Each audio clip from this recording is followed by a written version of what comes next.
Last के case की तरफ चलते हैं दोस्तों, और वह केस है Jayashree Laxman Rao Patil versus CM of Maharashtra. Important case है, बहुत ज़्यादा आप लोगों ने सुना होगा कि महाराष्ट्र सरकार ने रिजर्वेशन लागू किया था अपने मराठा लोगों के लिए अलग से, उसके लिए अलग से एक विधेयक बनाया था, बिल पास कराया था, एक एक्ट लागू किया था कि वहाँ के जो मराठा लोग हैं उनको 16% अर्थात 16% आरक्षण दिया जाना चाहिए, लेकिन इसे सुप्रीम कोर्ट ने नकार दिया था। तो यह केस भी उसी से संबंधित है, वही केस है, आइए डिस्कस करते हैं। तो दोस्तों यह केस बात करता है मराठा रिजर्वेशन को लेकर, तो इसके पहले बैकग्राउंड को समझ लेते हैं। देखिए यह केस 2021 का है, लेकिन बैकग्राउंड में बात करते हैं तो हुआ क्या था कि महाराष्ट्र गवर्नमेंट ने एक कमीशन स्टैब्लिश किया था जिससे हम लोग Maharashtra government state backward class commission कहते थे। महाराष्ट्र गवर्नमेंट द्वारा एक बैकवर्ड क्लास कमीशन गठित किया गया और जिसका चेयरमैन बनाया गया जस्टिस गायकवाड़ को। किसको बनाया गया दोस्तों? इसका बैकवर्ड क्लास कमीशन का चेयरमैन जस्टिस गायकवाड़ को। अब जो जस्टिस गायकवाड़ थे, इन्होंने रिकमेंड क्या किया कि जो मराठा लोग हैं उनको एजुकेशन के सेक्टर में 12% रिजर्वेशन देना चाहिए और पब्लिक सेक्टर के पब्लिक सर्विस में दोस्तों इनको 13% रिजर्वेशन दिया जाना चाहिए महाराष्ट्र गवर्नमेंट की तरफ से। रिकमेंड किसने किया? तो यह किया था जस्टिस गायकवाड़ ने। अब महाराष्ट्र गवर्नमेंट ने जब यह रिकमेंडेशन आ गया तो क्या किया? एक एक्ट पास कराया जिसे नाम दिया socially and educationally backward classes act 2018।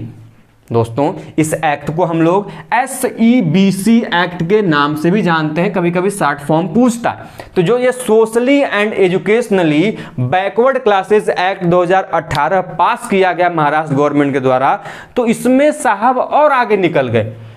Gaekwad जी ने 12 और 13% मांग रखी थी, लेकिन महाराष्ट्र की जो गवर्नमेंट थी उन्होंने इससे आगे बढ़ते हुए 16% आरक्षण दे दिया।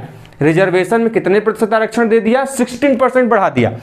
अब इससे क्या हुआ कि हम लोग जानते हैं कि जो भारत में रिजर्वेशन है यह डिपेंड करता है इंदिरा साहनी वाले केस में, जिसमें यह निर्धारित किया गया है कि पूरे भारत में जो रिजर्वेशन की लिमिट होगी वह 50% से अधिक एक्सीड नहीं करेगी। यह डिसाइड किया गया था इंदिरा साहनी केस में। लेकिन अब जैसे ही 16% इन्होंने यहां पर बढ़ाया मराठा रिजर्वेशन को देकर, सो दैट्स वाई महाराष्ट्र में कुल कितना बढ़ गया? 68% हो गया रिजर्वेशन। अब इसके खिलाफ सुप्रीम कोर्ट में याचिका दायर की गई। याचिका को देखते हुए सुप्रीम कोर्ट ने कुछ महत्वपूर्ण फैक्ट को दिखाया और उनके आधार पर अपना जजमेंट सुनाया। क्या कहा दोस्तों? कि पहला कहा कि इंदिरा साहनी केस को आप लोग देखें, इसमें यह कहा गया कि 50% रिजर्वेशन लिमिट है, उससे अधिक आप लोग नहीं जा सकते।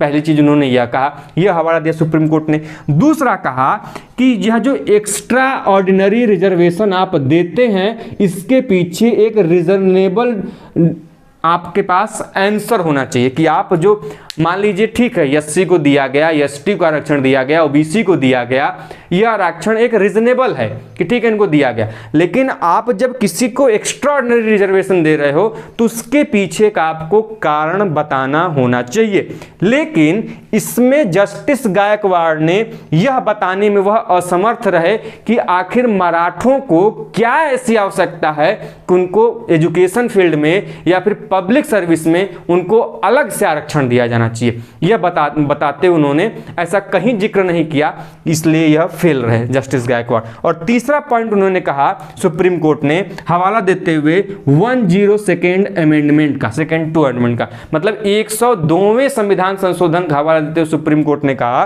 कि इस संविधान संशोधन के बाद स्टेट के पास ऐसी कोई अथॉरिटी नहीं है जिसके अंतर्गत स्टेट कोई बैकवर्ड क्लास कमीशन इस्टेब्लिश कर सके या फिर पिछड़ा वर्ग आयोग स्थापित कर सके।